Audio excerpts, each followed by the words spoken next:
નમસ્તે વિદ્યાર્થી મિત્રો, હાર્દિક સર એકેડમી યુટ્યુબ ચેનલમાં આપ સૌનું ખૂબ ખૂબ સ્વાગત છે. આજનો જે વિડીયો છે એમાં આપણે ચર્ચા કરશું 6 જુલાઈના તમામ અગત્યના કરંટ અફેર. દિવસના જે પણ કઈ અગત્યના કરંટ અફેર હોય છે માત્ર આપણે 15 મિનિટની અંદર ડિસ્કસ કરી લઈએ છીએ. અને આ વિડીયો તમારી કોઈ પણ જીપીએસસી કોન્સ્ટેબલ હોય, પીએસઆઈ હોય કે પછી સીસીની એક્ઝામ હોય, દરેકમાં ઉપયોગી થશે. પીએસઆઈ કોન્સ્ટેબલમાં કેટલું પૂછાય ગ્રુપ સાથેના વિડીયો એપ્લિકેશનમાં છે, ડાઉનલોડ કરી જોઈ શકો છો. બરાબર. બાકી વધારે પ્રેક્ટિસ માટે ટેસ્ટ સિરીઝ ને બધું છે, પીડીએફ, ઈ બુક બધું આપણી એપ્લિકેશનમાં મળશે. બરાબર. પ્રિન્ટ આઉટ કોપી તમારા ઘરે પણ મોકલી આપશું, એ ટાઈપની પણ સુવિધાઓ છે. પણ એપ્લિકેશન એકવાર ડાઉનલોડ કરશો તો બધી ખબર પડશે. ઓકે, શરૂ કરીએ 6 જુલાઈના કરંટ અફેર. આરબીઆઈ રેલીથોન કાર્યક્રમ કયા રાજ્યમાં યોજાયો? તો હાલમાં જ આ રેલીથોન નામનો કાર્યક્રમ કેરળમાં યોજાયો છે. આન્સર આવશે કેરળ. તો સાયબર ફાઇનાન્શિયલ ફ્રોડ જે થાય છે, નાણાકીય છેતરપિંડી, બરાબર, એને નિવારણ માટે છે, બરાબર, આ આરબીઆઈ દ્વારા આ આરબીઆઈ રેલીથોન 2026 નામની એક પહેલ છે કેરળમાં લોન્ચ કરવામાં આવી છે. નાણાકીય છેતરપિંડી સામે લડવાનો, બરાબર, અહીંયા 150 જેટલી કોલેજોમાં જાગૃતતા ફેલાવવા માટે એક કાર્યક્રમનું આયોજન કરવામાં આવેલું છે. ઓકે, અહીંયા સાયબર ફ્રોડો જેમ કે હેકિંગ, બરાબર, ફિશિંગ અને ડિજિટલ અરેસ્ટ, આવી બધી સમસ્યાઓ છે, ગંભીર સમસ્યાઓ. એનાથી બચવા માટે સરકારે, બરાબર, 1930 નામનો એક હેલ્પલાઇન નંબર શરૂ કરેલો છે. હેલ્પલાઇન નંબરો પણ પૂછે છે. હમણાં જ કોન્સ્ટેબલની પરીક્ષામાં આધાર કાર્ડનો હેલ્પલાઇન નંબર પૂછ્યો તો 1947. બરાબર, હવે આને યાદ રાખી લેજો. બરાબર, આ પણ એક સરકારી હેલ્પલાઇન નંબર છે સાયબર ફ્રોડથી બચવા માટે, 1930. ઓકે, તેને યાદ રાખી લેજો. બાકી આરબીઆઈ ની વાત આવી છે, કયા કમિશનથી સ્થાપના થઈ? યંગ હિલ્ટન કમિશનથી સ્થાપના થઈ. ઘણી વાર યંગ હિલ્ટન કમિશન ન આપે, શાહી કમિશન આપે. બરાબર, તો યંગ હિલ્ટન કમિશન છે, શાહી કમિશન પણ તરીકે પણ ઓળખાય છે. તો એના ભલામણના આધારે આરબીઆઈ ની સ્થાપના થઈ 1 એપ્રિલ 1935 ના રોજ. આરબીઆઈ નો એક્ટ આવ્યો તો 1934માં, સ્થાપના થઈ 35માં. શરૂઆતમાં જયારે સ્થાપના થઈ એ સમયે હેડક્વાર્ટર કોલકાતામાં હતું. 37માં કાયમી ધોરણે મુંબઈમાં એનું હેડક્વાર્ટર સ્થપાયું. હુલ દિવસ કઈ તારીખે ઉજવાયેલો છે? 30 જૂને હુલ દિવસ જતો રહ્યો છે. તો આન્સર આવશે 30 જૂન. 30 જૂનના રોજ હુલ દિવસ ઉજવાયેલો છે. 1857 ની ક્રાંતિ પહેલા 1855માં હુલ ટ્રાઇબ દ્વારા આ દિવસે અંગ્રેજો વિરુદ્ધ સૌથી પહેલો બળવો કરવામાં આવેલો હતો. તો આ દિવસને હુલ દિવસ તરીકે ઉજવે છે. બરાબર. આ ભારતની ત્રીજી સૌથી મોટી ટ્રાઇબ હોય તો એ સંથાલ ટ્રાઇબ છે. બરાબર. અને બાકી વાત કરીએ સંથાલ હુલ ટ્રાઇબ, અહીંયા આખું નામ છે સંથાલ હુલ ટ્રાઇબ. બરાબર. તો ભારતની ત્રીજી સૌથી મોટી આદિવાસી ટ્રાઇબની વાત કરીએ તો સંથાલમાં આવે છે. સૌથી મોટી આદિવાસી ટ્રાઇબની વાત કરીએ તો ગોંડ આવે, બીજો ક્રમ આવે ભીલનો, ત્રીજો ક્રમ આવે સંથાલનો. બરાબર. બાકી દ્રૌપદી મુર્મુ આપણા જે રાષ્ટ્રપતિ છે એ પણ એસટી કેટેગરીના છે અને સંથાલ ટ્રાઇબમાંથી આવે છે. તો ભારતના સૌથી પહેલા એસટી રાષ્ટ્રપતિ છે દ્રૌપદી મુર્મુ. આંતરરાષ્ટ્રીય સહકારી દિવસ કઈ તારીખે ઉજવાયેલો છે? તો આંતરરાષ્ટ્રીય સહકારી દિવસ છે 4 જુલાઈ ઉજવાયેલો છે. દર વર્ષે ત્યારે નથી આવતો. દર વર્ષે ક્યારે આવે છે? તો જુલાઈ મહિનાનો પહેલો શનિવાર આવે, બરાબર, ત્યારે આ આંતરરાષ્ટ્રીય સહકારી દિવસ ઉજવાય છે. આ વખતે 4 જુલાઈ છે એટલે 4 જુલાઈ આંતરરાષ્ટ્રીય સહકારી દિવસ ઉજવાયેલો છે. ઓકે, સૌથી પહેલી વખત આ દિવસની ઉજવણી છે 1995માં પહેલા શનિવારે થઈ હતી. ઇન્ટરનેશનલ ડે ઓફ કોઓપરેટિવ્સ 2026 માટે આની થીમ છે cooperatives for a peaceful world. આની નાનકડી થીમ છે, પૂછી શકે એમ છે. સી કિંગ MK-42B ફ્લીટ નામના હેલિકોપ્ટરો છે, હાલમાં એને સેવા મુક્ત કર્યા છે. આ હેલિકોપ્ટરનું સ્થાન હવે કયું હેલિકોપ્ટર લેશે? તો હવે આની જગ્યાએ ટૂંકમાં કયું હેલિકોપ્ટર આવશે? તો આ આવશે, બરાબર, MH-60 રોમિયો હેલિકોપ્ટર. આને રોમિયો હેલિકોપ્ટર પણ કહે છે. બરાબર. તો MH-60 રોમિયો અથવા તો આર હેલિકોપ્ટર, MH-60 આર પણ યાદ રાખો તો પણ ચાલશે.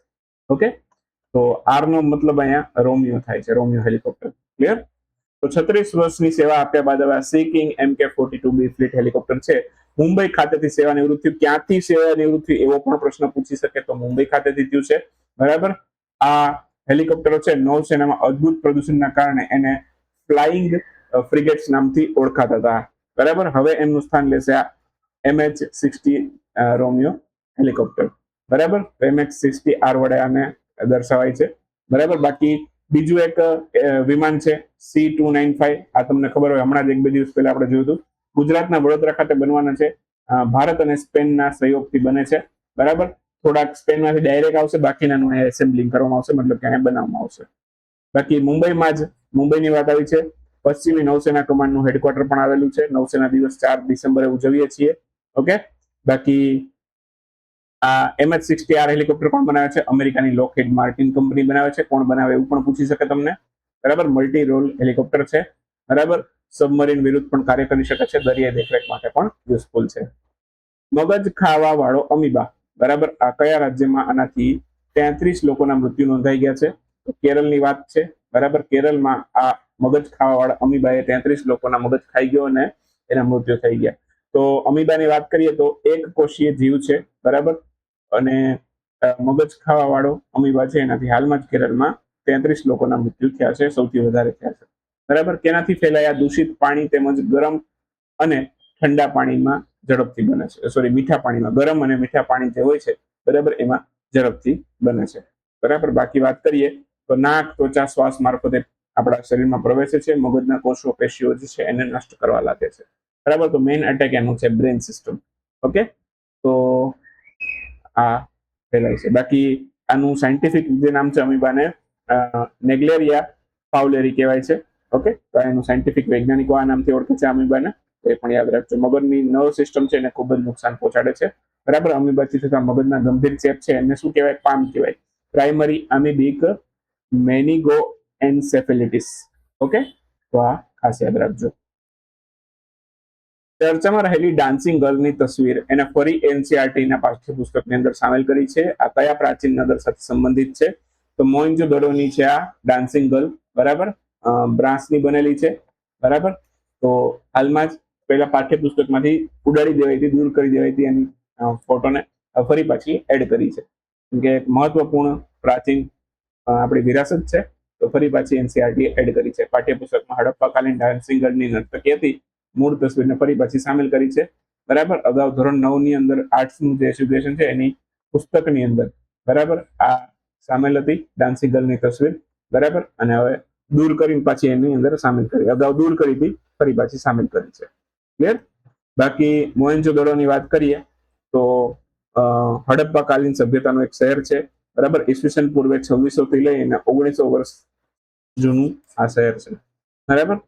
બાકી કાંસ્ય મૂર્તિની જેની વાત થાય છે એ 1926માં જોન માર્શલ છે એના નેતૃત્વ હેઠળ જ્યારે ઉત્ખનન એટલે કે ખોદકામ કરવામાં આવ્યું હતું, તો એ દરમિયાન આ ડાન્સિંગ ગર્લ મળી હતી. ઊંચાઈ એની છે 10.8 સેન્ટીમીટર. 10.8 સેન્ટીમીટર એટલે કે 1 ફૂટ જેટલી ગણી શકો તમે અંદાજે, બરાબર. બાકી વાત કરીએ 1 ફૂટ એ ના થાય આમ તો, બરાબર. 33 સેન્ટીમીટર 1 ફૂટ થાય ને, તો 1 ફૂટ એ ના થાય. 10 સેમી એટલે તમારા હાથ જેવડી ગણો ને, બરાબર. 1 ફૂટ ના થાય, મારી ભૂલ છે. ચાલો, તો નેશનલ મ્યુઝિયમ છે નવી દિલ્હીમાં આવેલું છે, ત્યાં રાખેલી છે 10 ફૂટની પુતળી, બરાબર. ચાલો, આ ઉપરાંત વાત કરીએ તો આને બનાવવા માટે જે પદ્ધતિ વાપરી છે એને કહેવાય લોસ્ટ વેક્સ કાસ્ટિંગ, બરાબર. લુપ્ત મેળ પદ્ધતિથી આને બનાવી છે. ઓકે, આ ઉપરાંત મોહેન્જો-દડો એમાં સિંધુ ઘાટી સભ્યતાની મહત્વપૂર્ણ કલાકૃતિમાંથી એક સ્કીટાઇટ પથ્થરમાંથી બનાવેલી પ્રિસ્ટ કિંગ એટલે કે દાઢીવાળા પુરોહિત રાજાની મૂર્તિ પણ સામેલ થાય છે. પશુપતિનાથની પ્રખ્યાત સીલ મુદ્રા, બરાબર, એ પણ ત્યાંથી જ મળેલી છે મોહેન્જો-દડોમાંથી, બરાબર. તો પકવેલી માટીના વાસણો ને બધું છે એ પણ ત્યાંથી મળેલું છે આપણને, બરાબર. તો ક્યાં આવેલું છે? પાકિસ્તાનના સિંધ પ્રાંતની અંદર લારખાના જિલ્લા નજીક આવેલું છે, સિંધુ નદીના કિનારે, બરાબર. તો આ બધી વાતો થઈ ગઈ. સૌથી પહેલું ઉત્ખનન કાર્ય ક્યારે થયું? 1922માં થયું, બરાબર. કોણે કર્યું? રખાલદાસ બેનર્જીએ. તો આ યાદ રાખજો, 2 વખત થયેલું છે, બરાબર. એક જોન માર્શલે કરેલું છે, એક 1922માં રખાલદાસ બેનર્જીએ કરેલું છે. મોમ્બાસા ડિક્લેરેશન કોની સાથે સંબંધિત છે?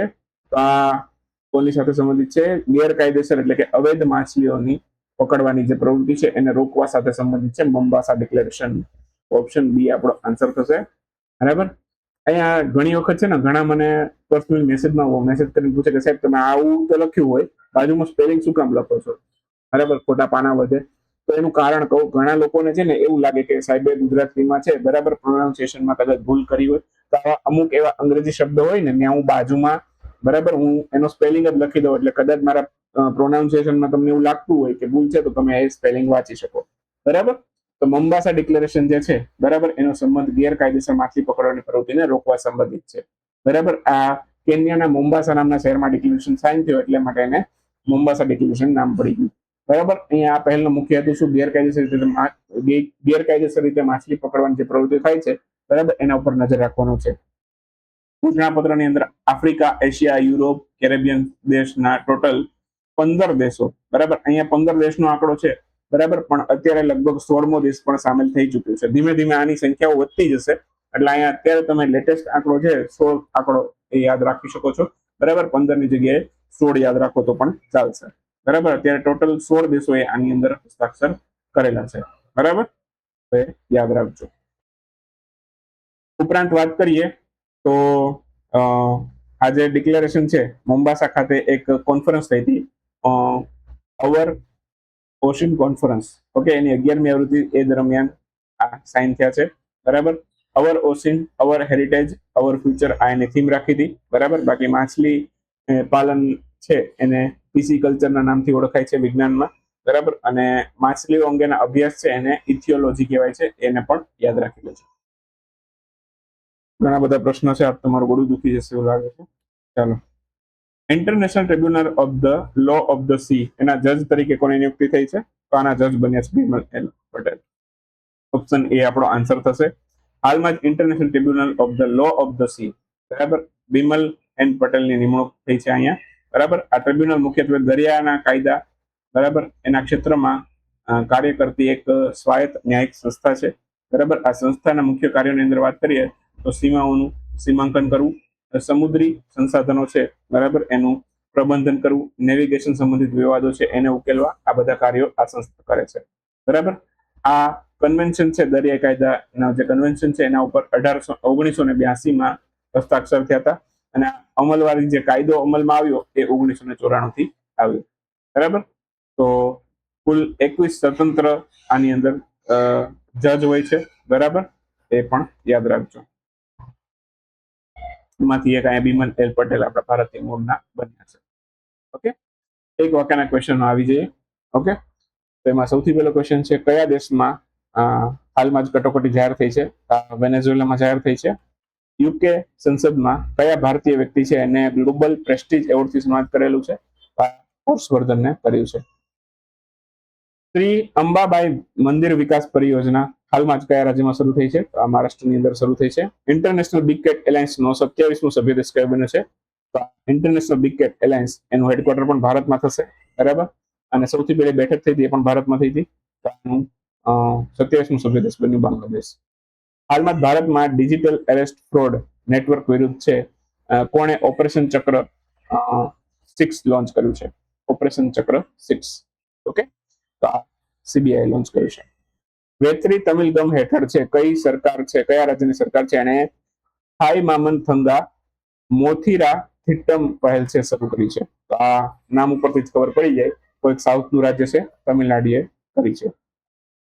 બંગાળ ક્રિકેટ એસોસિએશન પોતાના મહત્વકાંક્ષી વિઝન 2028 એના કાર્યક્રમના વડા અને ઝડપી બોલિંગ કોચ તરીકે કોને નિયુક્ત કર્યા છે? તો અશોક ડિંગાને નિયુક્ત કર્યા છે. હેમિસ ફેસ્ટિવલ 2026, બરાબર, એ ક્યાં શરૂ થયો? આ લદ્દાખમાં થયો છે.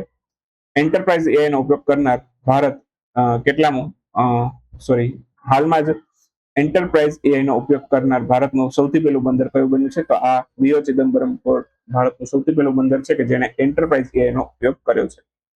ફીફા એમણે કયા દેશના ફૂટબોલ સંઘ છે એને સસ્પેન્ડ કર્યો છે, નિલંબિત કર્યો છે હાલમાં જ? તો નેપાળને હાલમાં જ નિલંબિત કરેલું છે. તો આ હતા 6 જુલાઈના કરંટ અફેર. મળશું આવતીકાલે 7મી જુલાઈના કરંટ અફેર સાથે. ત્યાં સુધી રજા લેશો.